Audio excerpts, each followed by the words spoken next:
¿Qué tal a todos? Bienvenidos al episodio número 8 del podcast de los de VFX. Yo soy Mitch y esta vez tuve oportunidad de platicar con el buen Gerardo Corona. Él es Senior Mockup Technical Artist en Electronic Arts.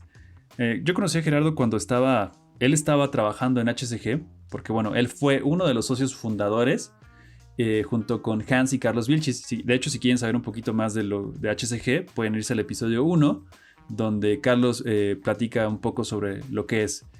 Pero bueno, en este caso, hablando de un poquito de la historia de cómo conocí a Gerardo, pues bueno, o cómo lo recuerdo hasta la fecha, es una persona sumamente apasionada por todo. En este caso, la tecnología, el arte, la vida en general. Entonces, este podcast estuvo bastante interesante porque pues, nos comparte un poco de toda esa pasión cuanto a su experiencia laboral, de lo que ha sido este proceso. Espero les guste.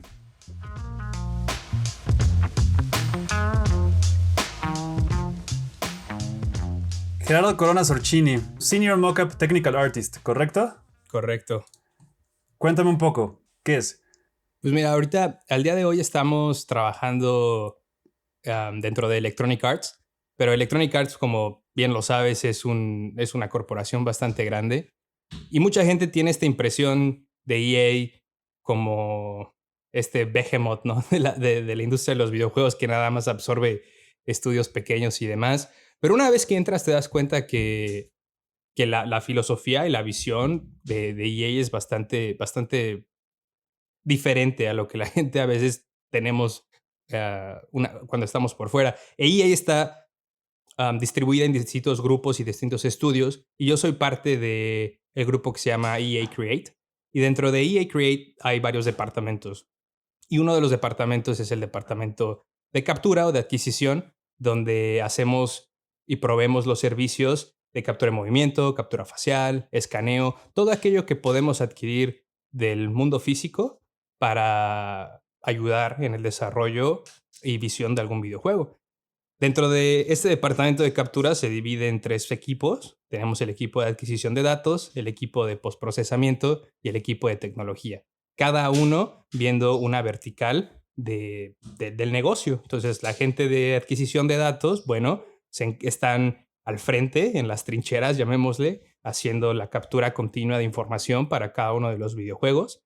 La gente de postprocesamiento, bueno, toman esta información que ha sido capturada por nuestro equipo de adquisición y la procesan, la presentan de la manera más adecuada para cada uno de nuestros clientes. Y el equipo de tecnología, en el cual soy parte yo, pues nos encargamos de mantener ahora sí que nuestros servicios internos. No somos como los mecánicos en un grupo de pits, ¿no? Desde desarrollar nuevas herramientas y mantener herramientas actuales, mantener el pipeline actual, como también tener un ojo en el horizonte a nuevas tecnologías que podamos implementar dentro de nuestros servicios para pues mantener nuestro servicio a la par de lo que nuestros clientes esperan. Yo como tal, como Senior Technical Artist, mi posición, bueno, aparte cabe mencionar que EA Create Capture está dividido en 3 sucursales en el continente americano.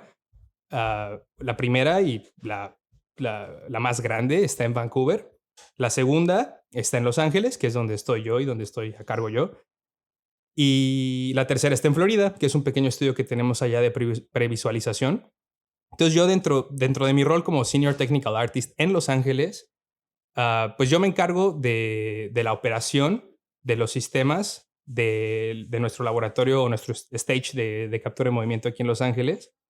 El 50% de mi tiempo lo paso en producción, o sea, asistiendo a las producciones, supervisando que los sistemas están funcionando, que los flujos de trabajo están funcionando como deben de ser. Y el otro 50%, el otro 50% me la paso haciendo desarrollo, ¿no? Desarrollo de software, desarrollo de herramientas para nuestros servicios. Entonces, me toca desde, como bien mencionaba, mantener los flujos de trabajo actuales, que algún bug, que algún nuevo un feature request, y lo hacemos, o desarrollar nuevas tecnologías, ¿no? En este momento, pues hay una carrera muy fuerte en todo lo que es virtual production, como bien lo sabemos dentro de la industria. EA ha sido un late adopter y en EA no EA, pero nosotros como EA Capture, en el sentido de que nuestro core business siempre ha sido ser una fábrica de mockup. La mayor cantidad de mockup que podamos en el menor tiempo posible, en la mejor calidad. Si se ve bonito o no, eso siempre ha sido secundario o había sido secundario. Y ahorita, en los últimos 6 meses, estamos entrando en esta parte en la que jugando a Catch Up the Industry, donde nuestros clientes internos nos están exigiendo ya un nivel mayor de visualización, de herramientas que les pueda ayudar a crear de manera no lineal en el mundo virtual. Y en vista de los recientes hechos con la crisis del COVID-19, bueno, herramientas que también les permitan crear remotamente desde la comodidad de sus hogares, ¿no? Entonces, ahorita hay una carrera muy grande en esa cuestión de virtual production, donde soy parte del equipo de liderazgo que está llevando eso y donde nuestra responsabilidad, pues, es identificar los retos, los problemas, los hoyos que hay, proponer soluciones, instrumentalizar esas soluciones e implementarlas. Desde desarrollo de software, desde la cuestión high level del dominio, tratar de diseñar los sistemas, lidiar y interactuar con las otras, con lo que en EA internamente le llamamos stakeholders, que es cualquier otra persona que tiene un interés o que puede tener una aportación al proyecto. Nos toca gestionar también o hablar con las personas. Entonces, creo que para poner todo eso en un bonito empaque, podríamos decir que en mi trabajo se reparte en producción y asegurarme que las cosas funcionen en el stage, y también como desarrollador y ayudar a articular nuevas ideas y visiones dentro del departamento. Ok, así que bastante movidito.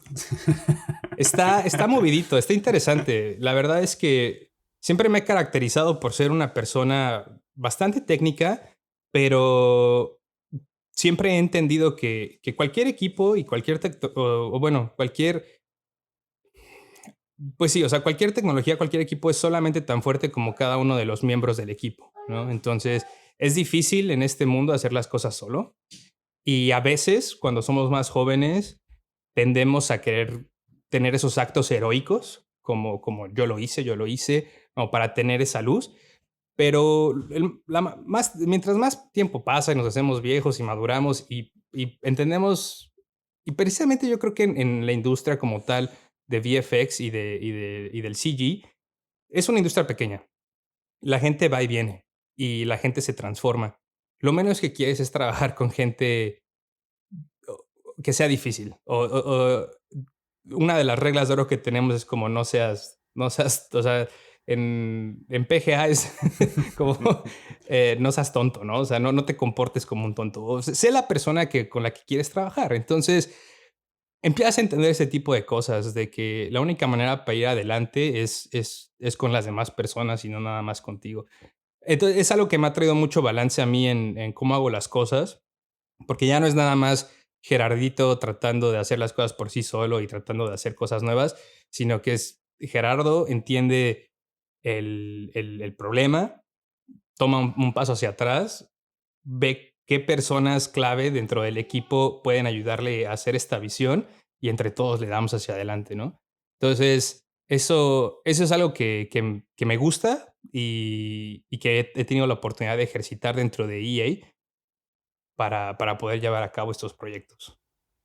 Ahora sí que, digo, todo se termina transformando a lo mismo, ¿no? Pero nada como, y es algo que como que repito mucho, pero pues es que sigue siendo el, el común en todo, ¿no? Que es el trabajo, el equipo y la comunicación, ¿no? O sea, todo eso, o sea, las herramientas son las herramientas, ¿no? Pero pues, mientras el core funcione como personas y todos estén como interactuando bien, se sientan a gusto con todo eso y que trabajen como, pues bien con el equipo, con sus, pues ahora sí que con los de al lado, pues obviamente todo esto va a conllevar a que el resultado sea bueno, ¿no?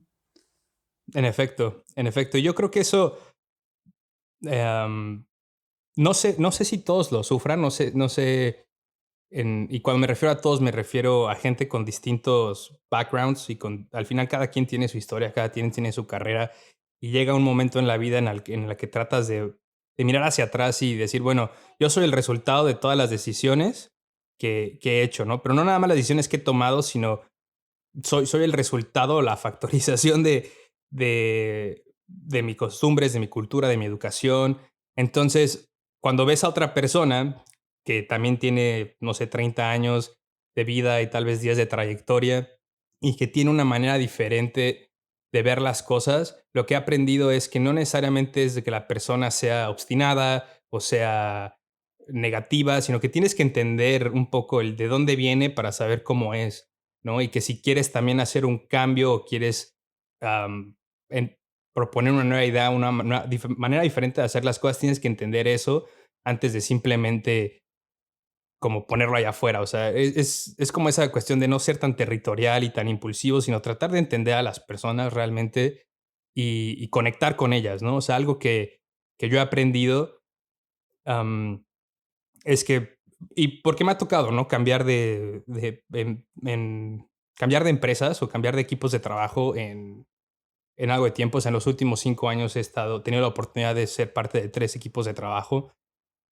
Y lo que he aprendido es que cuando llegas a un nuevo equipo de trabajo que ya está establecido, durante los primeros 6 meses o el primer año, no te toca. Sí está la parte de probarte, ¿no? De probarte a ti mismo o probarte ante los demás de que tienes un cierto nivel intelectual, de que tienes un entendimiento de la tecnología, de que tienes la pasión que te va a llevar a seguir evolucionando. Pero para mí algo de lo más importante es invertir en la gente. Invertir en la gente se va más allá del conocimiento como tal, pero habla de desarrollar las relaciones. De así como una semilla, como una plantita que va a crecer, tienes que invertir en la gente. ¿Por qué? Porque el es esa parte, ¿no? Esa parte fibra humana que al final del día, en 1 o 2 años, cuando se tenga que tomar una decisión, no se va a tomar una decisión en base a quién sabe más, sino que al final del día es a quién le importa o quién cuida los intereses de las personas y de la empresa y del negocio. Y es cuando la gente confía en ti. Entonces, al principio, cuando eres nuevo, pues igual es más difícil, ¿no? Porque es como el que viene de afuera, que trae ideas radicales, y tú llegas con esa sangre a querer cambiar y así, como, o sea, A cortar como cabezas. sí, como el Imperio Británico hacía, pues no, o sea, generas mucha fricción, o sea, y sí, la fricción es necesaria para generar movimiento, pero aún así, o sea, puede haber más impacto negativo. Entonces, yo lo que he encontrado bastante útil en mi trayectoria es eso, llegar, entrar, escuchar, hacer las preguntas, conocer a la gente, invertir en la gente y las cosas van evolucionando y llega un punto en el que te vuelves parte de la nave, ¿no? Con ellos y que entienden que estás ahí y que tus intereses son los mismos que los de ellos y que al final del día estás ahí para cuidar del negocio y es lo que te hace ganarte a la gente. Y eso es mucho más, en ese tipo de ambientes de trabajo, podría decir que a veces es más importante que si estás aprendiendo los últimos lenguajes de programación o las últimas técnicas de lo que tú quieras. Sí es importante y vuelvo a lo mismo, la clave está en el balance, o sea, también tienes que mantener esa parte intelectual y esa parte, am, no sé, llamémosle humana, ¿no? O sea, eso es realmente lo que creo que te permite crear una carrera mucho más gordita y saludable a mediano y largo plazo, ¿no? Sí, la construcción de las relaciones es como. Es de las cosas más importantes y generar ese balance te hace, pues sí, te hace una persona más redonda, más completa, ¿no? La parte humana y la parte del conocimiento siempre, pues obviamente va a englobar todo de mejor forma. Oye, joven del Corso, platícame un poquito, me quiero regresar un poquito. Ahorita que platicaste de Virtual Production, como sabemos, pues es algo que está como súper, pues ahora sí que está empujando con todo en todas las áreas y hay muchísima banda y muchísimas producciones y muchísimo desarrollo sobre esto. Me da un poco de curiosidad el cómo es, digo más bien aquí que me expliques un poco, porque yo como concibo a EA es la parte como de netamente videojuegos, ¿no? Es netamente eso. Y yo, obviamente, estando como en el mundo de, más bien como en la parte del broadcast, de efectos visuales, lo concibo como algo más de una producción que es como para algo, eh, pues sí, pues un producto, pues yo como lo veo, para previsualizar, pero pues para un producto, pues no sé, televisivo, por así decirlo, ¿no? O sea, en su caso, ¿cómo es que aplican ese virtual production o cómo se tropicaliza lo que ustedes hacen? Muy buena pregunta, Michelle. Este, y es una pregunta súper válida, porque yo también la tenía. Como tú, yo también vengo de ese mundo de VFX, de cine, Ujú, y EA es mi primera experiencia como tal en una compañía de desarrollo de videojuegos. Y sí, o sea, la carne y las papas de EA son juegos, al ujú, 100%. Cada uno de nuestros estudios, su chamba es hacer videojuegos, de distintos colores, de distintos calibres, para distintas audiencias, pero el producir un videojuego es una bestia completamente diferente a producir una película, a producir un cortometraje, a producir una novela. Sin embargo, hay mucho que decir sobre las tecnologías que se están usando. Las tecnologías que se usan hoy en día y las tecnologías centrales de lo que conocemos como virtual production son tecnologías que inclusive comenzaron en el área de los videojuegos, ¿no? Estas tecnologías, como bien mencionamos, motores de videojuegos o motores de tiempo real o cualquier tipo de software que evalúa en tiempo real, son tecnologías que en su mayoría han comenzado o comenzaron en la industria de los videojuegos y que ahorita se están empezando se están empezando a unir, ¿no? O sea, en inglés el término blur the lines, o sea, se están empezando ya no se ve dónde empieza y termina uno, porque se está empezando a usar en distintas aplicaciones. Digo, esto no resuelve la pregunta, pero a lo que voy es que conforme está evolucionando, nos estamos dando cuenta que, ¿por qué no, ¿por qué no retar las maneras convencionales en las que se hace un videojuego de la misma manera en la que se han retado las maneras convencionales de hacer una película? ¿No? Y se empiezan a hacer este tipo de flujos de trabajo híbridos. Entonces, lo que buscamos como tal, el día de hoy no tenemos un flujo establecido. O sea, no te puedo decir en EA usamos Virtual Production de esta manera, porque también, inclusive los servicios que nosotros ofrecemos, cada uno de nuestros clientes lo usa de maneras diferentes. Cuando digo clientes, me refiero a cada uno de los estudios internos de EA. Nosotros no podemos proveer servicios al exterior, se proveen servicios para EA. Entonces, EA, volviendo a lo mismo, EA realmente es una sombrilla que abraza a todos estos estudios de videojuegos como BioWare, como Respawn, y ellos pues tienen nuevamente su misión de hacer videojuegos y nosotros tenemos la misión de proveer herramientas y servicios.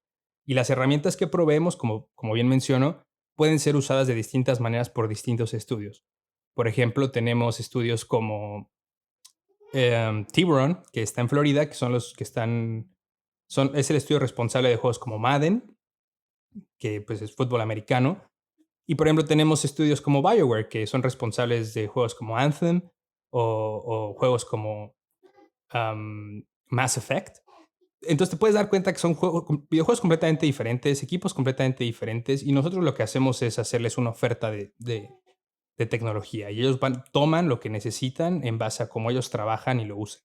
Entonces, por ejemplo, Madden hace uso de nuestros sistemas de cinematografía virtual para grabar ciertas secuencias y escenas cinematográficas. Los últimos títulos de Madden se han involucrado un poco más con esto. Ya no nada más es jugar fútbol, sino que ahora tienes una narrativa, tienes una campaña, ¿no? De un solo jugador, donde desarrollas al jugador y desde el nivel colegial y llegas a fútbol profesional y después te retiras. Entonces, todos estos componentes cinematográficos que pueden ir entre el juego, bueno, es uno de los equipos o estudios que ha tomado iniciativa en explotar ese tipo de herramientas. Por otro lado, tenemos a alguien como BioWare, que realmente tiene mucha cinematografía, pero no la trabajan de la misma manera que lo hace, por ejemplo, Madden. Y BioWare viene con nosotros porque simplemente quieren la mejor calidad de mockup que les puedan dar. Entonces solamente les importa la información y no les interesa visualizarla porque generalmente cuando ellos empiezan a capturar es mucho, mucho antes de que tengan siquiera un personaje o un nivel desarrollado. Entonces no hay cómo visualizarlo. Ellos simplemente vienen por la información. Te puedes dar cuenta de que lidiamos con un espectro muy amplio de casos o de use cases.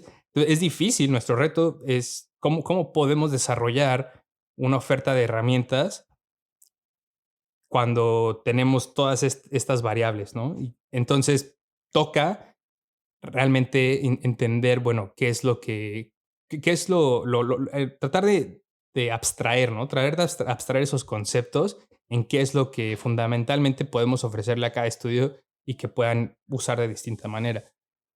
Ahora, esto es hablando de videojuegos. EA tiene otros departamentos que no necesariamente hacen videojuegos. Por ejemplo, EA también hace mucho de su propio marketing. Tenemos un departamento de marketing y comunicaciones que se llama Marcom. Y ellos, su chamba de ellos es sacar secuencias, hacer videos, hacer comerciales para promover los productos de EA. Entonces es la gente que está detrás. No sé si juegas muchos videojuegos últimamente, pero si has jugado Apex, que es uno de los últimos títulos de Respawn que ha sido muy popular. Bueno, hace como 6 meses, creo, empezaron a sacar cortometrajes cinematográficos que exponen la vida de cada uno de los personajes, ¿no? Entonces, todas estas chambitas más cinematográficas son proyectos que se se cuecen dentro de EA, pero que no necesariamente hacen los estudios, sino que hay esta otra casa dentro de EA que se encarga de generar este material. Entonces, el caso de Marcom, sí, su chamba de ellos es hacer cortos, es hacer pequeñas películas, donde toda la parte de virtual production se, se traduce, ¿no? Naturalmente a lo que conocemos como virtual production, cámaras, luces, secuencias. um, entonces, estamos en una etapa muy interesante actualmente en EA en la que estamos tratando de unificar los distintos equipos que pueden hacer uso de esta tecnología, ¿no? Porque, nuevamente, al ser tan grande, pues sí, tienen muchos recursos y todo, pero ¿cuál es el problema? Somos tan grandes que no nos hablamos entre nosotros y entonces te das cuenta 6 meses tarde que hay otro departamento dentro de EA que está tratando de resolver el mismo problema que ahorita tú tienes y alguien en Europa también está haciendo lo mismo, ¿no?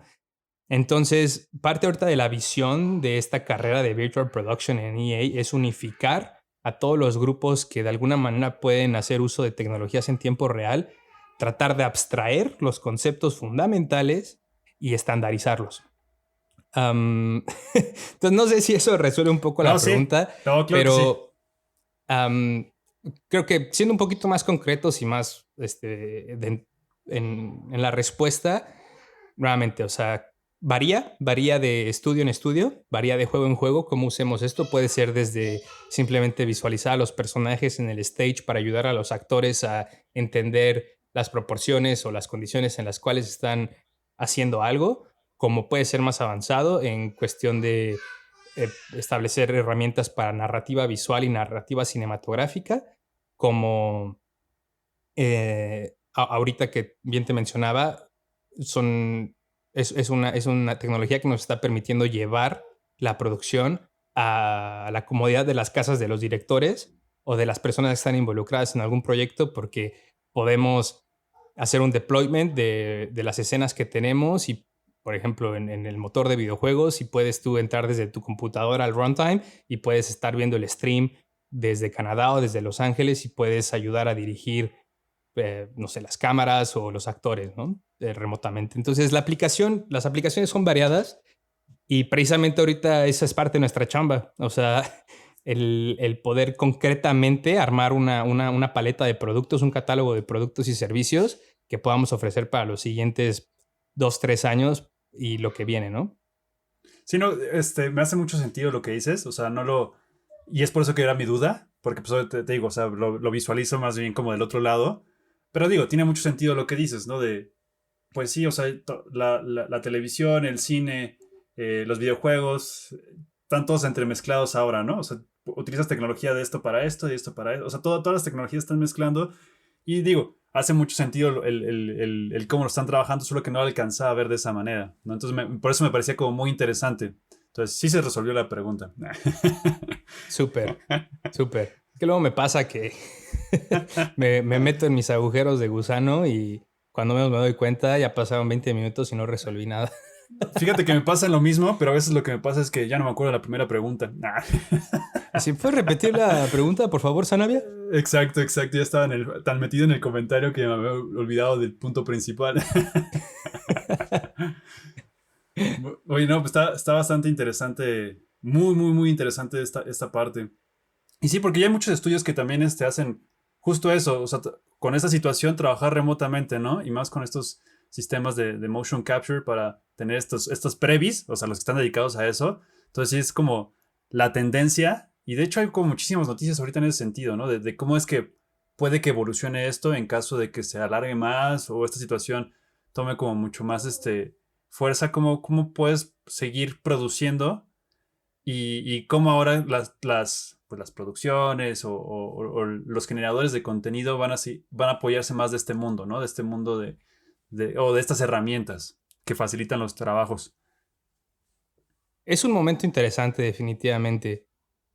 Es desafortunado, ¿no? Que a veces, bueno, que una crisis como esta empieza a fomentar nuevas ideas y nuevas maneras de resolver las cosas, pero la realidad es esa, ¿no? O sea, cuando una puerta se cierra, muchas otras se abren, y como humanos, que somos muy buenos en reconocer patrones y adaptarnos al medio ambiente, bueno, ahorita estamos enfrentando esta crisis y es, bueno, ¿cómo lo resolvemos, no? Y esto está precisamente está moviendo la ardillita para resolver nuevas maneras, pero lo que nos estamos dando cuenta es que fundamentalmente esto puede ser una manera en la que podemos empezar a trabajar, ¿no?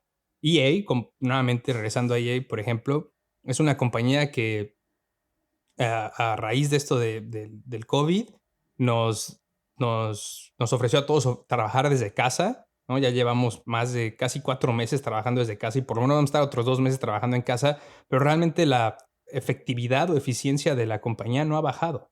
Y esto nuevamente, o sea, por ejemplo, yo si fuera, no sé, si fuera un directivo o algo, es como, bueno, o sea, podemos trabajar desde casa y cómo cambia el paradigma, ¿no? Ya no hay que mantener, por ejemplo, campuses o podemos empezar a destinar otros dineros que van, por ejemplo, a mantener estos campus enormes, a tal vez invertir en otra tecnología o en otra manera de hacer las cosas. O sea, es un cambio de paradigma, definitivamente el que estamos enfrentando ahorita, ¿no? Donde nos estamos dando cuenta que las cosas se van a poder empezar a hacer o ya se están haciendo de manera diferente.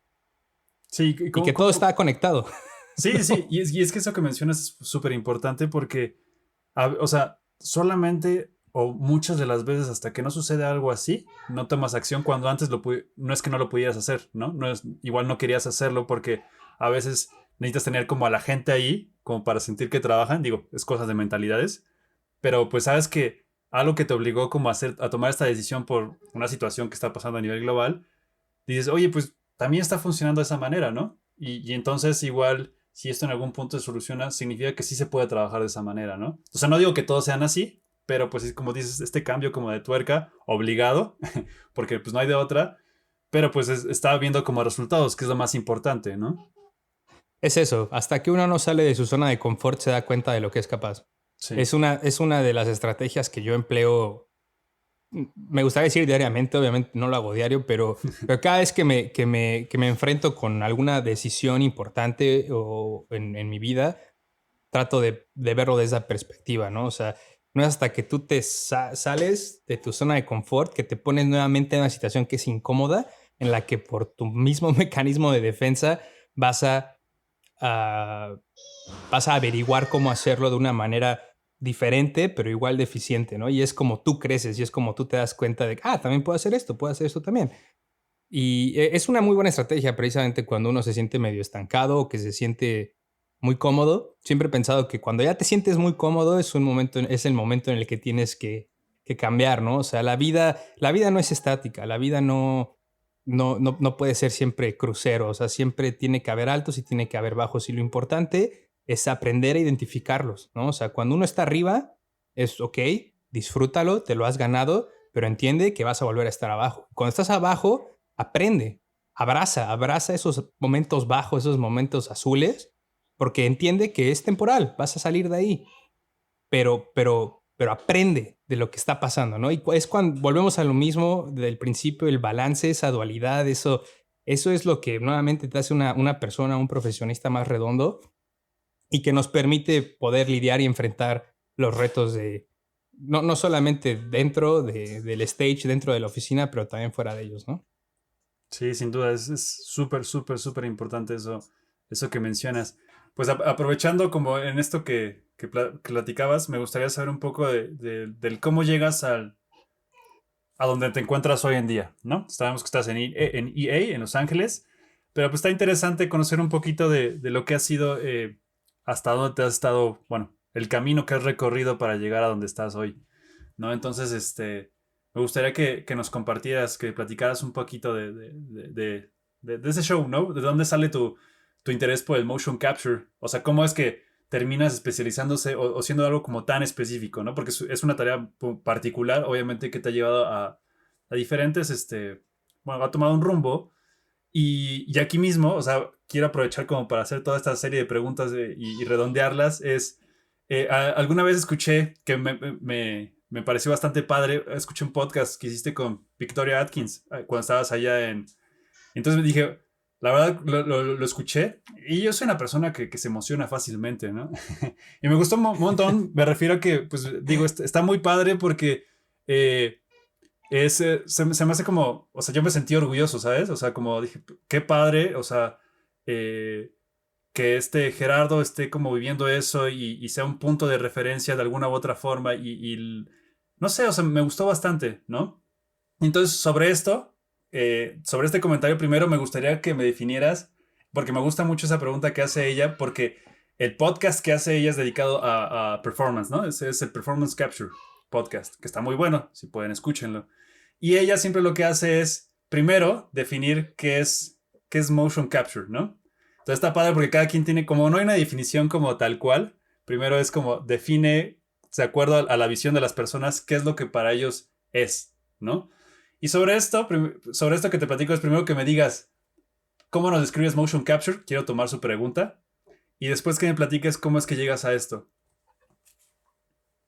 Súper, súper. Sí, un poquito de trayectoria y entrando ahí específico al Sí, mockup. por favor, porque me parece muy, muy, muy interesante e importante conocer. Bueno, para resolver la primera pregunta, o sea, ¿qué es motion capture? Ajá. Desde un nivel bien high level y abstracto, como me gusta verlo, para mí el mockup es uno de los, es un perfecto matrimonio, llamémosle, entre el arte y la ciencia, ¿no? Es, es una manera más en la que nosotros los humanos a través de la tecnología tratamos de sintetizar y de abstraer arte, ¿no? Y en este caso, bueno, vuelvo a lo mismo, muy abstracto y aplicado a la industria del entretenimiento, ¿verdad?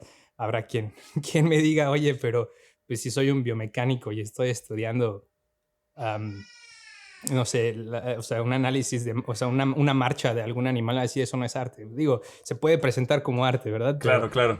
a lo que voy es que es eso, es una disciplina, es esa intersección, una de las intersecciones más interesantes que he encontrado entre el arte y la tecnología.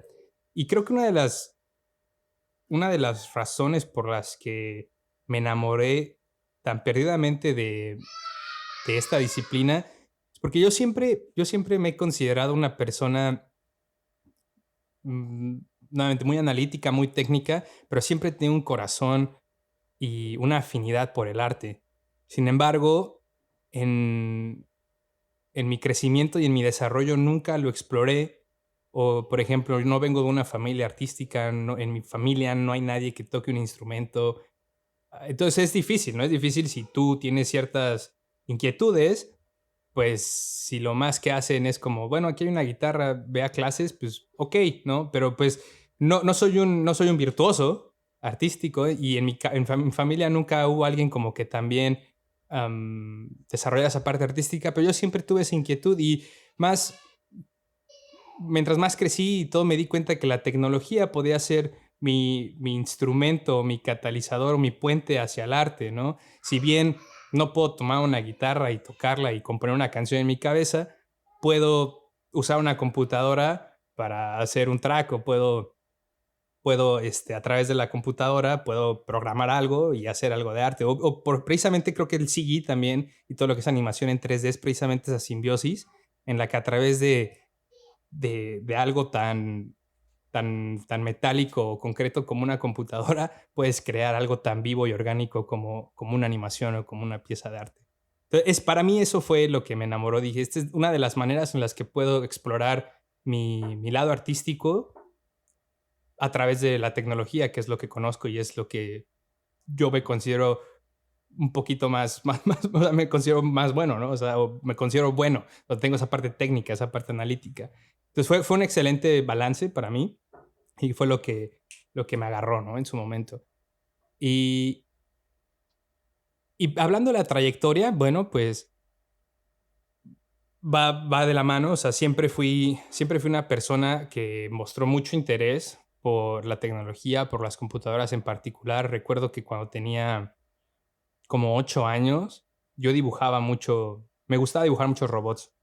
Me metí mucho en esta onda en los noventas, como en los animes que tendrían que ver con algún tipo de mech o algún tipo de mecha. Entonces, por ejemplo, Evangelion, El Varón Rojo, Mazinger, o sea, era como todo lo que tuviera que ver con un robot que podía ser piloteado por un humano, era mi fascinación, ¿no? Entonces yo los dibujaba y yo decía que iba a estudiar robótica para diseñar estos robots cuando fuera más grande. Yo sí me acuerdo que mi abuelo, pues en ese momento, pues mi abuelo no entendía nada de eso. Nada más veía que dibujaba robots y me decía, pues tú échale ganas, ¿no? Tú estudia, órale. Y siempre, ¿no? Tuve esta afinidad. Nuevamente, pues yo soy el primogénito en mi familia y entonces no tenía como un hermano o una hermana a quien aprenderle, sino que yo, pues por pura curiosidad, inclusive primos, tampoco me tocó crecer con primos más grandes. O sea, sí tengo primos más grandes, pero no es como que conviviera con ellos más que en Navidad o una vez cada cuantos meses. Entonces me tocó tener como este núcleo para mí mismo en el cual experimentar por mi propia mano, lo cual digo, es un poquito más lento, ¿no? Porque no tienes a alguien a quien le estás aprendiendo, pero aprendes y exploras en tu propia manera, ¿no? Entonces empecé a interactuar, a experimentar más con las computadoras cuando tenía, no sé, 13 años, que pude tener ya una computadora en mi casa o en mi cuarto. Y muy básico, ¿no? En ese momento no es como que te diga que aprendí a programar a los 15 o así. O sea, no, pero sí tuve siempre esos intereses, ¿no? Me acuerdo que en la secundaria pues quería aprender a programar para videojuegos y era como, bueno, es más, o sea, en algún momento de mi vida, en la adolescencia, en la pubertad, identifiqué que una manera, pues, porque entendí que hacer robots a ese nivel no los iba a poder hacer. O sea, como construir un robot de 20 metros y poder pilotarlo, dije, pues no, pero ¿qué es lo más cercano que haya a eso? Los efectos visuales, la magia del cine, los videojuegos, es lo que me ha permitido vivir estas historias tangiblemente en mi imaginación y las materializa a cierto punto. Entonces, empecé a concentrar mucho de mis intereses en los videojuegos y en el cine, a tal grado que una vez tenía como 14 años y le decía a mi papá, bueno, yo quiero hacer videojuegos, no sé cómo se hacen, no tengo ni la más mínima idea, pero sé que involucra computadoras, sé que involucra programación y ya, ¿no? Y entonces mi papá, pues en su también, yo creo, entendimiento limitado de qué carajos es un videojuego, digo, bueno, pues no sé qué es un videojuego, pero te voy a tratar de apoyar en lo que tú me digas, ¿no? Y entonces, pues ahí era yo de que empezaba a leer mucho, quería aprender a programar.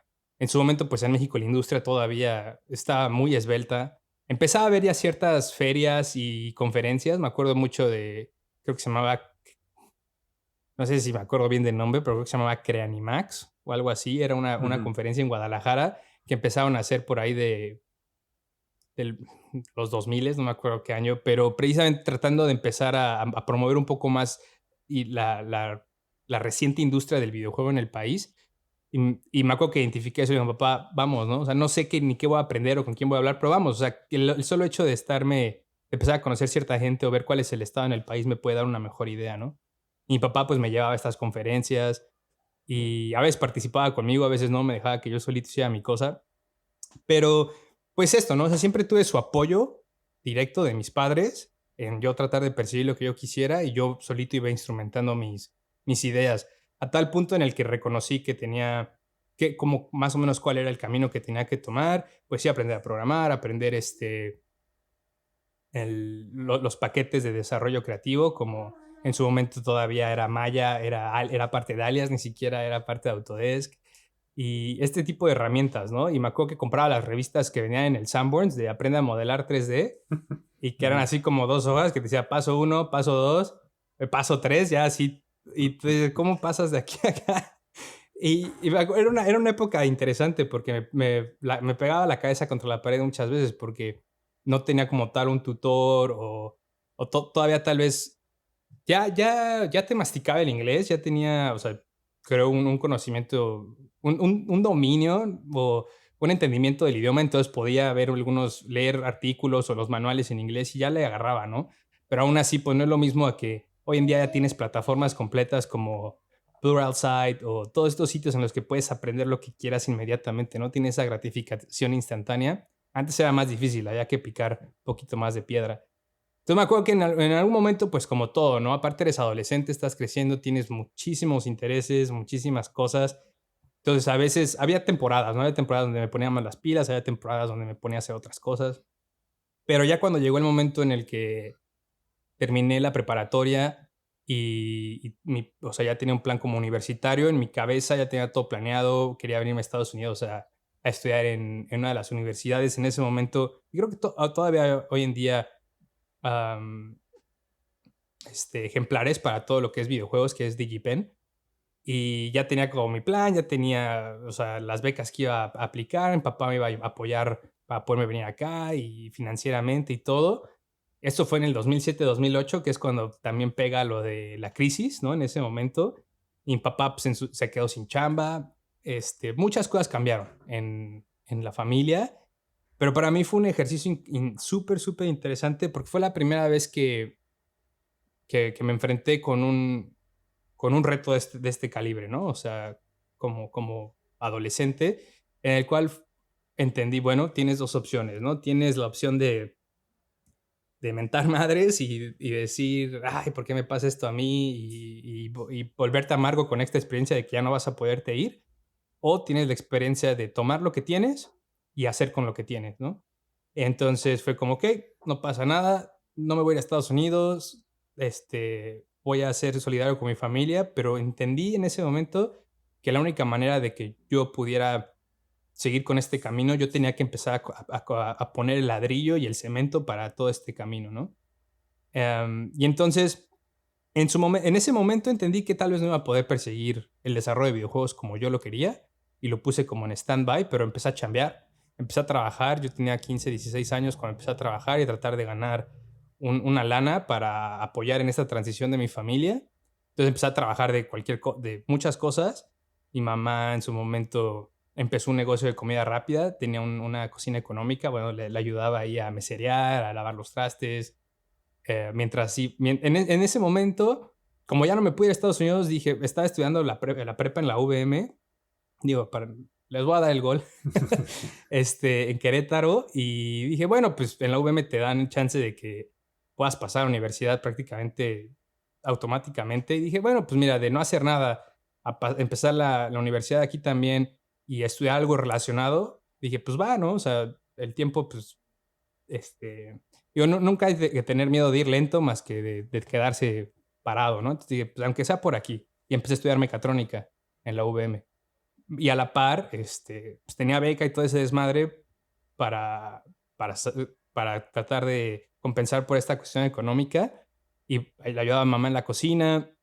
Empecé a chambear en un campo de paintball también ahí en Querétaro, donde, pues ya sabes, no son los campos donde uno va a jugar gotcha y todo esto. Entonces iban las semanas, tocaba barrer, limpiar los inflables. Entonces, digo, sin entrar en mucho detalle, pero tuve que agarrar todas estas chambitas como para empezar a, como ya a saber el valor, ¿no? Del dinero y de la vida y empezar a construir las cosas por mí mismo.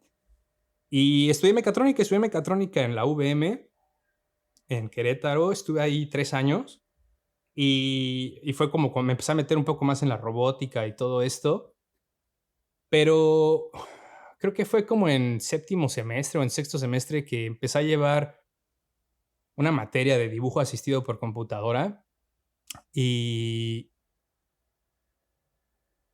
y estaba precisamente aprendiendo herramientas de Autodesk. No las de Media y Entertainment, pero en su momento era Inventor y ¿qué más estaba aprendiendo? SolidWorks. Alias Design, ¿no? Que es Ya. también la parte de superficies. Y como que el Ujú. hecho de volver a interactuar con las computadoras así en base diaria, empezar a diseñar, como que volvió a avivar la flama de todo lo que era CG. Ujú. Y el maestro que daba esta materia me ofreció, bueno, me enteré que tenía una compañía que hacía reselling de productos Autodesk.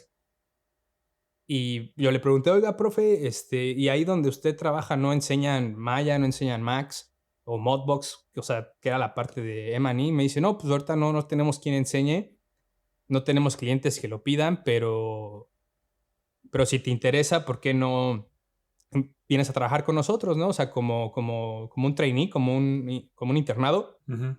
La propuesta era trabajar con ellos. Como él tenía licencias de todos estos programas, me dijo, puedes aprenderlas y en intercambio pues, simplemente también nos ayudas a vender AutoCAD y todo esto, Ujú. pero tú puedes en tu tiempo libre o en tu tiempo pues, aprender las herramientas y ya que agarres nivel, pues nos ayudas a vender esas herramientas, ¿no?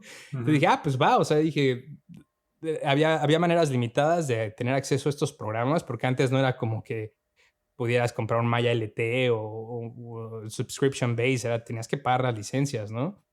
Ya había licencias de estudiante, creo también, pero no sé. Entonces dije, él trabaja aquí, tiene los recursos, pues de algo sirve, ¿no? Entonces empecé a trabajar con esta compañía, aprender nuevamente los programas, aprendí Max, aprendí Maya, aprendí flujos de trabajo y pues no, o sea, de ahí fue que otra vez me enamoré. Dije, esto es lo que quiero hacer, no sé por qué, como que perdí el scope. Sí, mecatrónica está chido y todo, pero la verdad es que aquí es donde está mi pasión y ahí lo que hice fue transferirme.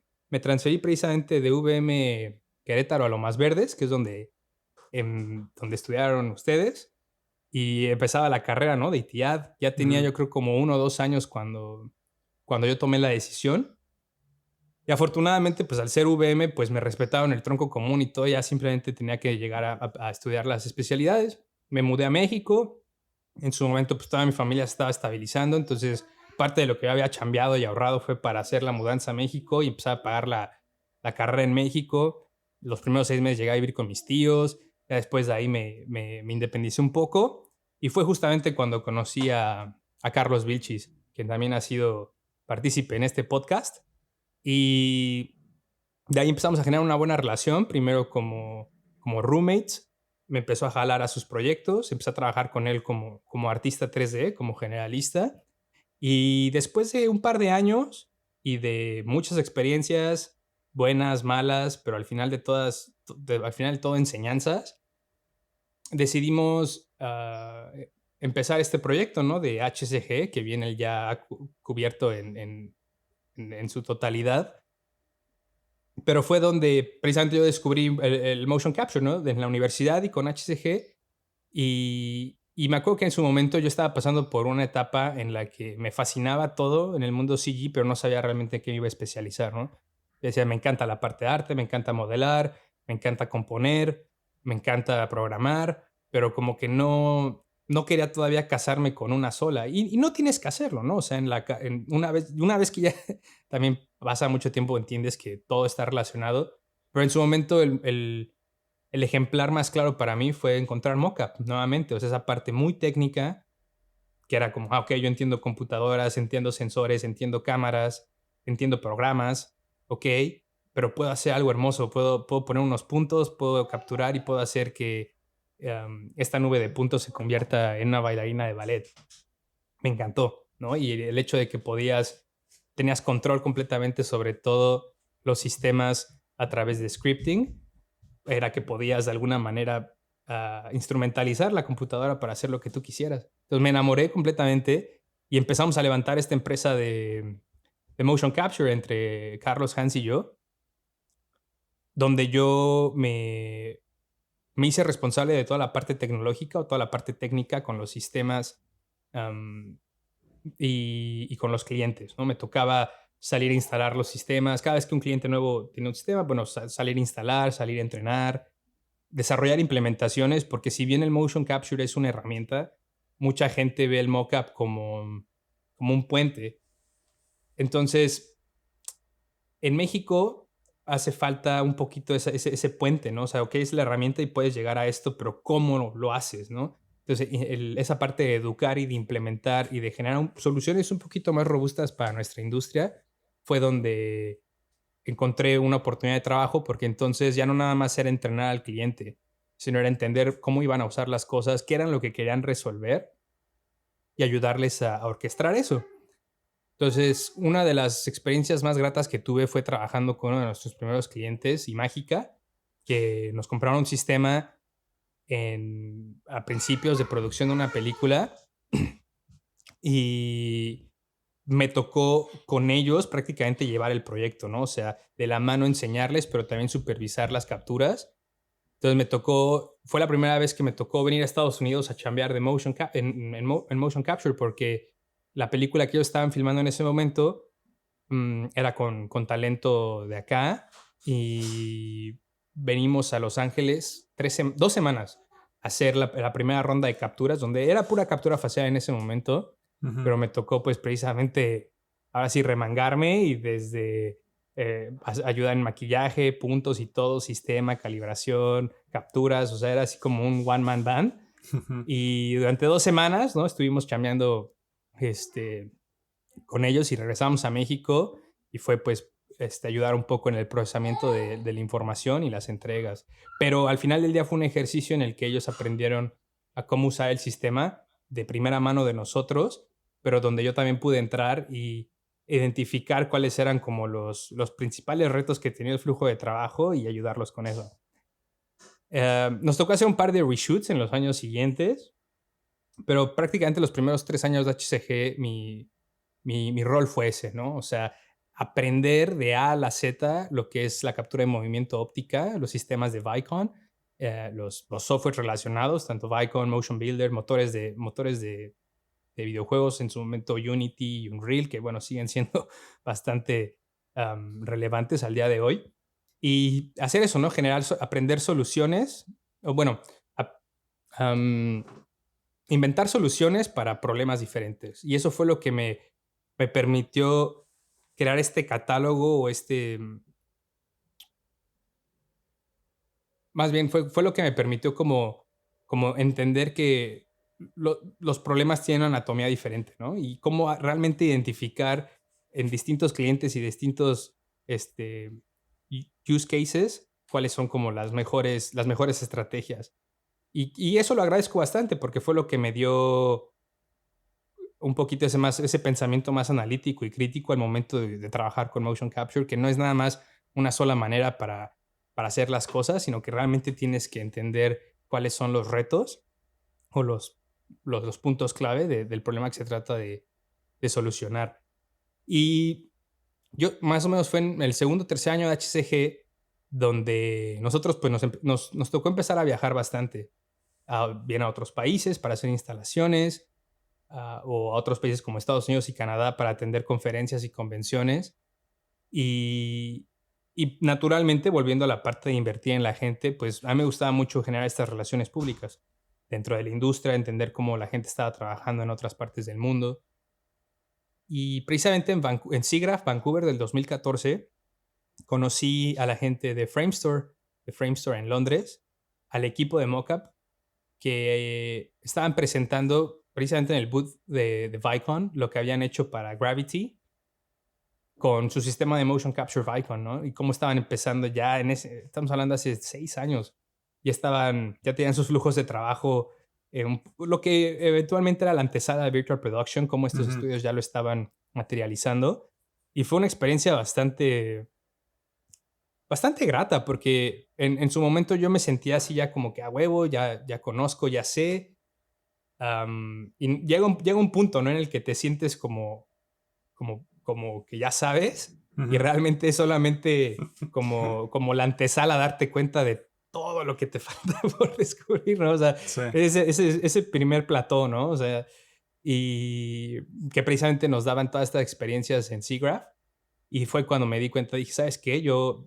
El siguiente paso es allá. El siguiente paso ya aquí resolví a mi entendimiento, a mi visión, a mi scope, pero ahora necesito empezar a ver cómo la gente lo está haciendo en las grandes ligas, como le llamamos, Ujú. para poder abstraer ese conocimiento y precisamente ver cómo lo puedo aplicar también a nuestra industria. Entonces conocí a esta gente de Framestore y hice muy buena amistad con Gary Marshall, quien en su momento era el Mockup TD de Technical Director en Framestore. Y me acuerdo que, y así, ¿no? Como a veces dices, bueno, ¿cómo? Pues así, hablando, ¿no? O sea, como dicen, la Sí. rueda chillona es a la que le dan el aceite, ¿no? Entonces, Ajá. o sea, hablando y dice, oye, ¿qué onda? La neta, o sea, me encanta este rollo. Yo estaba haciendo mockup por tanto tiempo. Mira, he estado siendo parte de estos proyectos. Este es mi flujo de trabajo actual. Y así, ¿no? De que si algún día necesitas un set de manos extra en el Reino Ajá, ajá. Unido, o sea, yo estoy, ¿no? O sea, estoy ahí, señor, Sí. sí, señor. Y me acuerdo que Gary, o sea, en su momento ya habíamos conectado chido y fue así como, no, pues este man como que está dispuesto, ¿no? O sea, se ve, ¿no? A mí, principalmente, para mí el catalizador siempre de mi carrera ha sido la pasión, ¿no? O sea, la pasión llama al conocimiento y esto lo he dicho antes. Si tú eres apasionado de lo que haces y has identificado algo que, que puedes hacer sin siquiera que te paguen, ¿no? O sea, de que simplemente tu pasión llama a ello, es una de las cosas más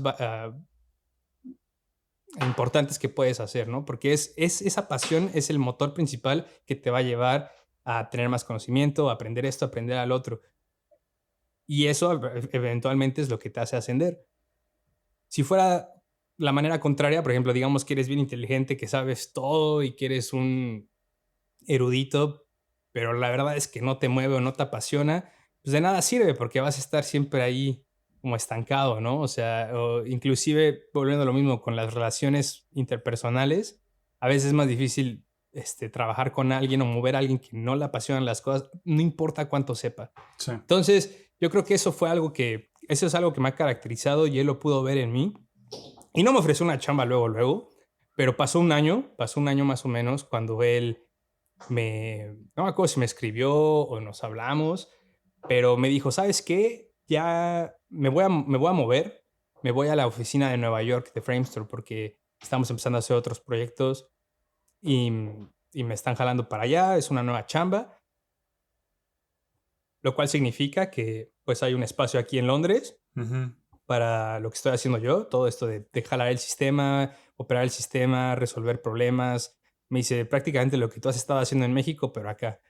Me dice, ¿te interesa? Y, y yo pues le dije, pues claro, o sea, Sí, sí, sí. ahora sí que con todas, ¿no? O sea, o sea, fue un momento cumbre dentro de mi carrera en el que dije, wow, o sea, ¿qué onda? ¿No? Y en ese momento fue como, ok, vamos a hacerlo y perseguí todo lo que se tiene que hacer. En su momento la parte más, que me causaba más conflicto era que pues yo en ese momento seguía estudiando, o sea, yo seguía Ujú. haciendo un ITIAD Sí. porque precisamente con todo lo de HCG yo empecé a meter así nada más 3 materias al semestre porque estaba concentrado en mi chamba, ¿no? O sea, y Ujú, la ujú. carrera, una carrera de 4 años se me volvió de 7 años porque pues yo ya tenía mi bote, ¿no? Claro. Entonces, cuando me ofrecen la chamba, dije, híjole, no tengo el título, ¿qué voy a hacer, no? Porque pues mi cabeza era como necesitas el título para irte a cualquier lado. Ajá, ajá. Empecé a perseguir bueno, empezamos el proceso, ¿no? De contratación Ujú, y resulta que en ese sentido el Reino Unido es diferente. Al Reino Unido lo único que le importa es que tengas una oferta de trabajo oficial de la ujú. empresa que te está contratando. El Reino Unido confía, o sea, el home office confía que esa empresa te está ofreciendo porque tienes los conocimientos y porque llenas las botas y simplemente que sepas hablar inglés, ¿no? Tienes que hacer un examen equivalente como al TOEFL. En el Reino Unido es el IELTS. Entonces, si puedes comprobar que sabes inglés y tienes la oferta de trabajo, ya estás hecho, gallo. No te piden absolutamente nada más. Ajá, ajá. Entonces, fueron como 2 meses de proceso. Todo salió bien y cuando me di cuenta, 31 de diciembre del 2015 estaba en un avión volando a Londres para empezar este sueño allá. Y así fue, llegué a Londres, agarré la chamba y me acuerdo que te dice, ¿no? Los primeros 3 meses son de prueba, ¿no? O sea, como para ver qué onda. Y creo que cualquiera que haya trabajado en una compañía de este calibre lo sabrá, ¿no? O sea, te dicen, los primeros 3 meses son de prueba. Entonces tú como mexa, pues llegas bien escamado, ¿no? Yo dije, híjole, es que no sé si estoy a nivel. Claro, todas estas onda, preguntas, ¿no? Sí. Claro, no sabes qué onda, no sabes a qué te vas a enfrentar. Aparte, nuevo país. Yo llegué al Reino Unido solito, conmigo y con 2 maletas. No había nada de amigos, nada de familia, así solo. Un episodio nuevo en la vida. Súper emocionado, súper motivado, pero realmente con la incógnita de que no sabía en qué me estaba metiendo, ¿no? Pero con la confianza de que en mi vida había aprendido lo suficiente para poder salir de cualquier reto. Sí. Se empieza a trabajar en Framestore y pues al principio bien, sí señor, y pensando en mi cabeza que pues me tengo que probar, ¿no? Tengo que probar en estos 3 meses que puedo hacer que tengo lo que se necesita. Entonces me acuerdo que en ese momento llegué a una temporada interesante porque el stage de mockup estaba como en reestructuración, porque estaban en crunch time tratando de sacar varias películas. Y entonces pasa que cuando hay crunch en esto de VFX, luego te toca desplazar otros departamentos más pequeños para meter más compositores, más animadores y para sacar sacar la chamba, ¿no? Claro. O sea, en ese momento, lo que era nuestro stage de mockup estaba lleno de escritorios con artistas de comp. No había stage. En ese momento estábamos tratando de sacar The Martian, creo. Está hablando de 2016, enero 2016. Y entonces no estábamos haciendo mucho mockup como tal, muchas capturas. Pero fue un buen momento porque me tocó llegar y demostrar que tenía más conocimientos allá del mockup, ¿no? Entonces me acuerdo que estaba hasta roteando en Nuke, estaba sacando unas distorsiones en Nuke, haciendo cosas en Maya, o sea, parte de lo que había aprendido, ¿no? No toqué mockup como hasta el primer mes que empezamos a hacer unas grabaciones. En ese momento estábamos trabajando en El Rey Arturo, la adaptación de Guy Ritchie. Y precisamente es de lo que platico en el podcast con Victoria Atkin, fue la primera vez en la que me aventaron, ¿no? Así al fuego, ¿no? Sí. Estábamos trabajando con una secuencia. Si han visto la película, bueno, saben que... Si han visto la película, recuerdan que está Jude Law. Jude Law es uno de los antagónicos. Y es esta persona... que se convierte en una criatura, ¿no? Tiene una transformación en una parte de la película y es el malo de la película. Entonces, para esta secuencia, pues estábamos utilizando motion capture, principalmente facial, para poder tener todo ese performance durante la transformación y poder hacer eso en post. Entonces, teníamos que grabar esta secuencia nuevamente y Jude Law iba a venir al estudio y íbamos a grabarlo. Íbamos a grabar también con cámaras testigo para referencia de los animadores y todo. Y pues era mi primer shoot, ¿no? Era mi primer shoot en Framestore, siendo mockup. Y éramos un equipo pequeño. Somos en Framestore el equipo de mockup 5 personas, ¿no? Entre nuestro manager y cada uno de los especialistas. Porque no nada más hacíamos mockup. Se le llama laboratorio de captura, muy parecido a lo que hacemos en EA, que es todo lo que es adquisición de datos de distinta manera, ¿no? Tanto mockup, video de referencia, data wrangling, captura facial, HDRIs, cualquier tipo de levantamiento de información en set o en locación que le puede servir al departamento, ¿no? Bueno, a la producción. Pero bueno, estábamos ahí y pues yo tenía pues la experiencia facial, ¿no? De que había hecho todo este proyecto de captura facial con Imágica y de que había ayudado en varios proyectos faciales. Entonces me dijeron, bueno, pues como tú eres el que tiene más experiencia facial y como no hay presupuesto para traer una maquillista y demás, tú te vas a aventar el maquillaje de Jude Law, ¿no? Sí. Y yo no me la creía, o sea, tenía como 3 semanas que había entrado a Framestore y era como, te vamos a aventar con Jude Law a que hagas el maquillaje y el supervisor de efectos va a estar atrás de ti, ¿no? Entonces me acuerdo mucho ese día, estaba bien nervioso Y digo, yo personalmente admiro mucho a Jude Law, creo que es un muy buen actor. Y digo, Sí. aparte el güey, pues está bien galán, ¿no? Ujú. Entonces, a veces es esa parte de que dicen, "Bueno, ¿serán tan galanes en persona?" Y me acuerdo que ese día, pues ya llegamos y nos preparamos y todo. Ya tenía listo aquí todas mis pincitas, mis marcadores, Sí, sí. mis pomaditas, todo. O sea, como un maquillista. Sí, sí. Y pues ya llega don Jude Law y también Guy Ritchie, porque o sea, toda La banda toda la pesada. fiesta, Sí, ¿no? sí, sí. Sí, toda la banda pesada. Y yo así como, híjole, y el mexa que todavía huele a pescado bajado del bote. Pero no, o sea, en ese momento, o sea, entras en personaje, entras en papel y, o sea, la chamba, ¿no? Ujú, Y entonces ahí estuve 1 hora, 45 minutos con Jude Law, así cara a cara, mirándole los ojos. así, y poniéndole sus puntitos y todo, por no decir otra cosa, con el corazón aquí en la garganta. Sí, sí. Y haciendo la chamba, ¿no? Mientras, digo, estaba el supervisor de efectos, Jonathan Faulkner, atrás de mí, Guy Ritchie también, mi Ujú. jefe, mis otros compañeros de equipo. Y aparte teníamos que hacer 2 pases de puntos, porque no nada más íbamos a hacer mock-up facial, sino también lo íbamos a escanear, íbamos a hacer toda una sesión de likeness capture. Sí. Teníamos también un rig de fotogrametría, entonces había que sentarlo en la sesión de fax, pero en ese momento en Framestore lo que hacíamos, teníamos bueno, para los fax, bueno, es que hacíamos el mock-up con marcadores semiesféricos, que son precisamente como medias esferas que pones en la piel para poder tener un poquito para que ayudes al tracker. En ese momento la tecnología que usábamos era una tecnología que traquea puntos. Entonces el usar una esfera o una semiesfera, por ejemplo, en la piel te da ese volumen extra que ayuda al tracker a poder traquear los círculos. Ujú, ujú. Pero si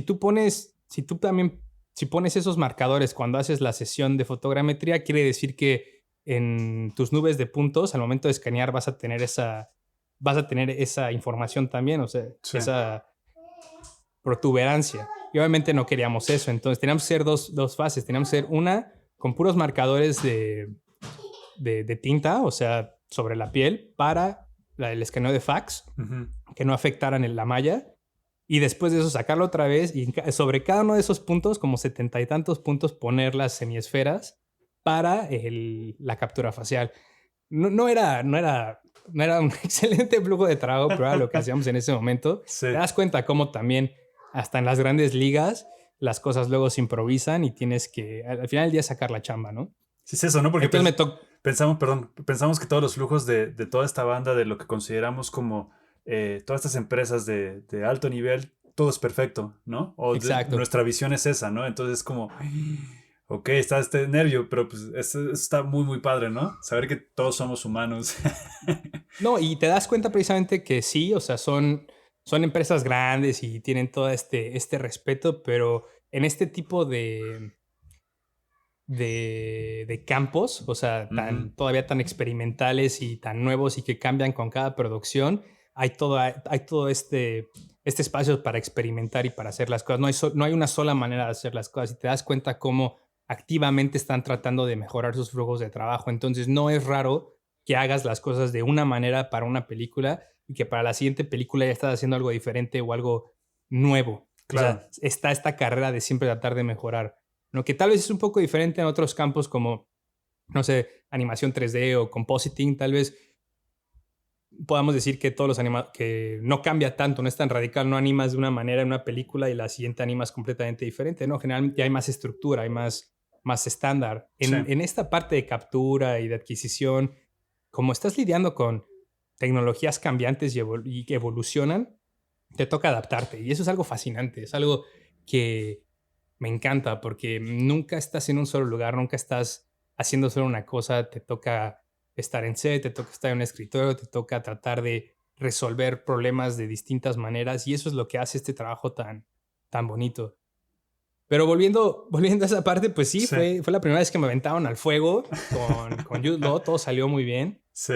pero fue como que te curtes, ¿no? Es como la iniciación. Sí, Ya de sí. ahí, pues, y digo, eso aunado a que pues, sí estuvimos haciendo muy buena chamba. Ahí una de las principales retos que me contrataron. Era como un nuevo equipo, desde que se había ido, como digo, mi compa Gary. Era un nuevo equipo que había entrado al departamento, se estaba formando un nuevo equipo y era que llegara alguien con esta experiencia de captura de movimiento que no tenían, ¿no? Entonces era desarrollar un nuevo flujo de trabajo, de A a la Z, automatizarlo, que fue precisamente en lo que concentré mucho de mi participación en Framestore.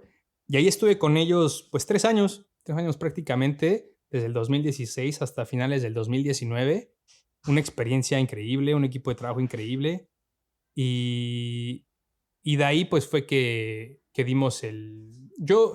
desde el... No, espérame, aquí dije 2019.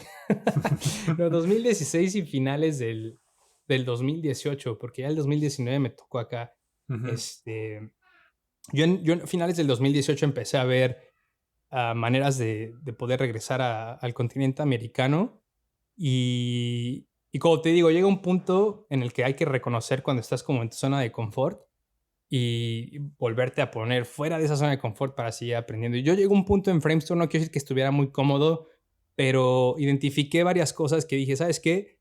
Si me quedo aquí puedo tener una buena carrera y todo, pero personalmente y en mis ambiciones profesionales, como que es muy pronto para eso. O sea, como que sentía que era muy pronto para quedarme en un solo lugar y ya, ¿no? O sea, como relajarme. Y dije, quiero volverme a salir de esta cápsula que ya tengo aquí y volver a empezar.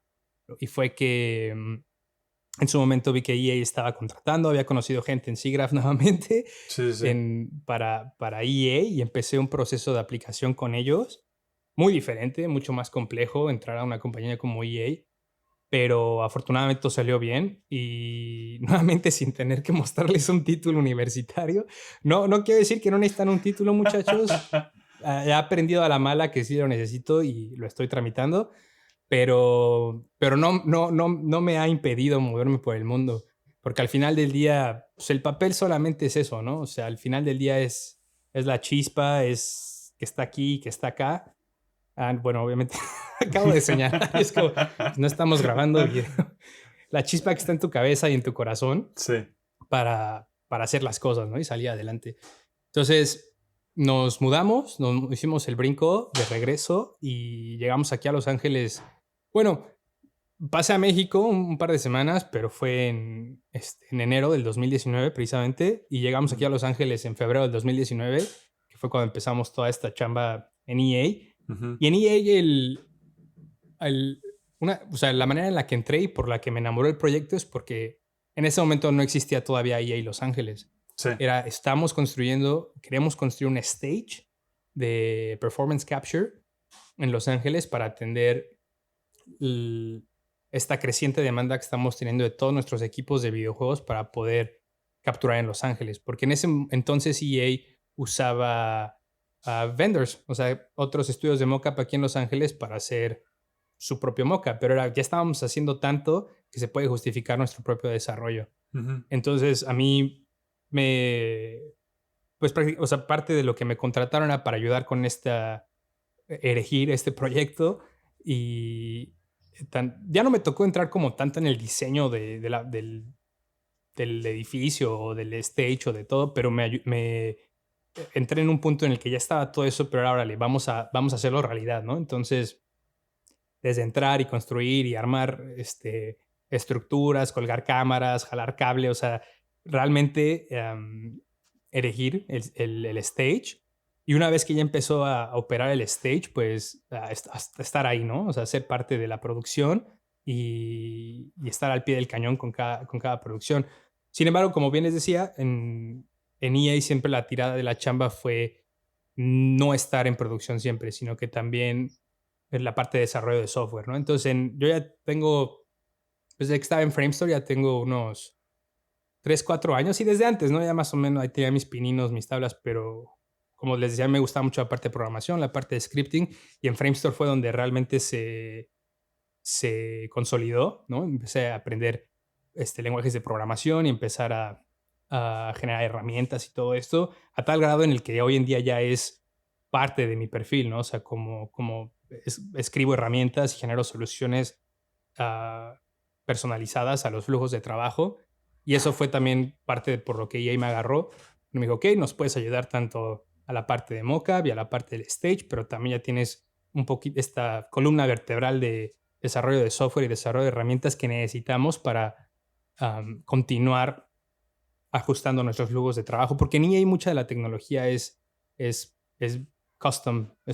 No, o sea, sí usamos mucho off the shelf, pero muchas cosas, tanto hardware y software, son hechas internamente por EA. Entonces, Claro. se entiende que se requiere este tipo de personas para poderle dar mantenimiento y para generar también, o sea, hacer new features y todo esto dentro de los softwares que tiene EA. Y pues quisiera decir que fue rápido, pero me eché así como media hora en contar esa historia. No, súper bien. Pero sí, es que sí es una trayectoria interesante, ¿no? Y me salté muchos puntos, nos podemos quedar aquí todo el día hablando, pero ha sido bueno, ¿no? Y estoy muy, muy agradecido con cómo se han hecho las cosas, con toda la gente que ha estado ahí apoyándome, tanto pasivamente como activamente, la gente que ha creído en mí. Pero creo que no nada más es eso, ¿no? O sea, vuelvo a lo mismo, es un dar y recibir, ¿no? Yo he aprendido que, que es de dos, ¿no? Esa relación también, vuelvo a lo mismo, tienes que creer en la gente, tienes que dar y recibir. Y ha sido una excelente sinergia, ¿no? Con el universo Sí, es y que cómo se han hecho las cosas. Es que está padre eso y por eso, o sea, a mí me parece como muy importante sí poder como compartirlo, porque nos sentimos a veces muy identificados, ¿no? Con lo que, o sea, no significa que tu proceso sea igual al de otra persona, ¿no? Pero esta parte de la toma de decisiones para decir, ¿sabes qué? Pues estudié mecatrónica y ahora hay algo que siempre me ha llamado y aunque llevo 3 años haciendo esto, voy a hacer el switch, ¿sabes? Entonces, como siempre, como individuo buscando como esa mejora de hacer esos cambios que cuestan trabajo, son complicados, pero moverse en busca de eso que te llene, ¿no? Entonces, por eso era como tan importante que nos compartieras eso, porque es muy interesante conocerlo y saberlo. Sí, nuevamente, o sea, cada quien lleva su propia carrera, ¿no? O Sí, sea, cuando te tratas de comparar contra otras personas o puedes sentirte así como, híjole, ya estoy grande y apenas voy a sí, empezar, igual ya no es ujú, para mí. Mira, exacto. sí, sí, es como, siempre me ha gustado esa expresión, ¿no? Creo que a Albert Einstein quien la decía que si, si mides o si evalúas a un pez por su habilidad para escalar un árbol, el pez toda su vida va a creer que es un estúpido. Y a lo que voy con esto es, todas las personas somos diferentes, todos tenemos, o sea, un core común, ¿no? O sea, todos tenemos un cuerpo, un sistema, un cerebro, pero nuevamente, o sea, nuestro pensamiento y nuestra psicología es moldeada por todas nuestras experiencias, por nuestra cultura, por nuestras familias, por nuestros países. Entonces no podemos esperar que dos personas sean iguales o que dos personas se comporten o que persigan caminos iguales o al mismo tiempo. Entonces, cada quien va a tener sus momentos en la vida. Lo más importante es aprender a identificarlos y poder ser honestos con nosotros mismos de realmente qué es lo que queremos hacer. ¿Estamos haciendo algo porque nos han dicho que está padre o porque esperan que hagan eso, o que nosotros hagamos eso, o estoy haciendo realmente algo porque yo quiero hacerlo? Y sé, también hablar de esto puede ser polémico, porque hay quien puede decir, bueno, es un privilegio que tengas la oportunidad de hacer esto. Hay otras personas que tienen peces más grandes que freír, ¿no? Y preocupaciones más grandes como simplemente sobrevivir. Y estoy de acuerdo, o sea, no estoy diciendo que todos, vuelvo a lo mismo, cada quien está viviendo una carrera diferente, Ujú. pero si de alguna manera has tenido las oportunidades similares o has estado en estados similares y te has encontrado con estas preguntas y sientes que no has podido resolverlas de la mejor manera, o sea, es eso, ¿no? O sea, ve hacia adentro, sé honesto contigo mismo y aunque sea difícil, o sea, realmente suena muy bonito cuando lo cuento así en media hora, pero como todo, ¿no? O sea, hubo bajos y mucho tiempo hubo bajos y hubo momentos grises, oscuros. Por ejemplo, cuando empezamos la compañía con Carlos y Hans, muchos momentos en el que quieres tirar la toalla. Y lo más importante es eso, ¿no? Es entender que, como decía Rocky, ¿no? La vida te va a pegar y te va a pegar duro y te va a tener en el piso, pero no es hasta que tú decidas pelear de regreso que te puedas levantar, ¿no? O sea, es eso, ¿no? Y lo que me hace muy feliz es que mucha gente y nuestras generaciones se han dado cuenta de eso, ¿no? O sea, creo que poco a poco más gente reta ese status quo y dice, o sea, yo quiero estar ahí y ven cómo lo hacen y llegan, ¿no? O sea, creo que todos los compañeros que has tenido aquí en el podcast de los VFX son ejemplares de esto, ¿no? De esta ideología de una u otra manera, pero es gente que no se ha quedado con el qué esperan que haga de mí, sino yo voy a hacer lo que yo quiero, lo que yo amo. De lujo. Con esto quiero dar pie a esta parte de qué consejo no, nos podrías como compartir de acuerdo a todo lo que ya... O sea, es que ya nos has dado bastantes. Que nos compartas esa parte de tú qué le dirías a esta banda que va empezando o la que ya lleva un rato. Solamente es como para cerrar toda esta idea de todo lo que ya platicamos. Sí, no, te entiendo, Mitch. Este, pues principalmente es que nunca se den por vencidos. Yo sé que suena bien cliché y que lo dicen todo, lo dicen las películas y todo, pero, pero es cierto, ¿no? O sea, como que nunca dejes que nadie te diga que no puedes. Que te aprendas a escuchar a ti mismo. O sea, creo que, digo, voy a dar dos. Voy a dar así uno bien high level, bien filosófico y uno más concreto, pero, Tú o dale. sea, creo que, o sea, lo principal es entender que estamos en esta vida para nosotros mismos. O sea, y si nosotros no nos valoramos a nosotros mismos antes, o sea, ¿cómo no podemos valorar a alguien más? Entonces, desde esa parte, ¿no? O sea, apréndete a querer, aprende a apreciar tu trabajo y entiende que la principal persona que está ahí, a la que tienes que cuidar, número uno, es a ti mismo. Ese balance entre mente y cuerpo. Hablando, y eso, o sea, es para todo, ¿no? Para cualquier cosa en la vida, pero Sí. eso, o sea, creo que es muy bueno. Pero hablando entonces y aterrizando un poquito o sea, hacia la industria, es eso, entender que es una industria bien cambiante, que está evolucionando constantemente. Entonces, creo que es inteligente que desde muy temprano se acostumbren a esa idea de no estar en una zona de confort por mucho tiempo, porque eso es lo que te permite adaptarte, ¿no? Y como dicen, o sea, como las cucarachas, ¿no? Que pueden soportar situaciones bien extremas, pues es eso, o sea, esa resiliencia de, de que no importa lo que te tiren, o sea, puedes adaptarte y puedes encontrar una solución, o sea, no tener una mente cerrada, ¿no? Como nuevamente haciendo uso de frases célebres, pero la mente es como un paracaídas. Para que funcione, tiene que abrirse, ¿no? Esa cuestión de que no importa cuánto sepas también, puedes ya tener muchos años en la industria, no importa cuánto sepas, o sea, si tú llegas a nuevas experiencias o a nuevos proyectos pensando que tu vaso está ya lleno, porque ya sabes mucho, pues sí, así va a ser, o sea, va a estar lleno y no le vas a poder meter nuevas cosas. Tienes que constantemente pensar y evaluar las situaciones como si no supieras nada, ¿no? O sea, ponerte en esas situaciones en que trates de ver los problemas de distintas perspectivas, nuevamente, porque yo puedo ver las cosas de una manera, tú las puedes ver de otra, pero no es hasta que empezamos a cambiar esa perspectiva, llamémoslo así, hasta como en espacio 3D, Ujú. que puedes ver otras áreas del problema, otras áreas del reto o los puntos de vista de otras personas. Volviendo a esto, el trabajo en esta industria siempre es colaborativo, siempre es grupal. Es muy importante que antes de hacer o decir las cosas por instinto o por esos actos heroicos, que tratemos de tomar en cuenta las perspectivas de otras personas, no nada más los detalles, pero también toda la pieza misma. Y eso realmente nos ayuda a desarrollar ese pensamiento crítico y analítico sobre lo que estamos haciendo. Y digo, supongo que eso debe de ayudar nuevamente, o sea, cada quien va a su propio ritmo, o sea, no se sientan presionados por porque otra persona está haciendo o que en tus ojos está siendo más exitoso que tú.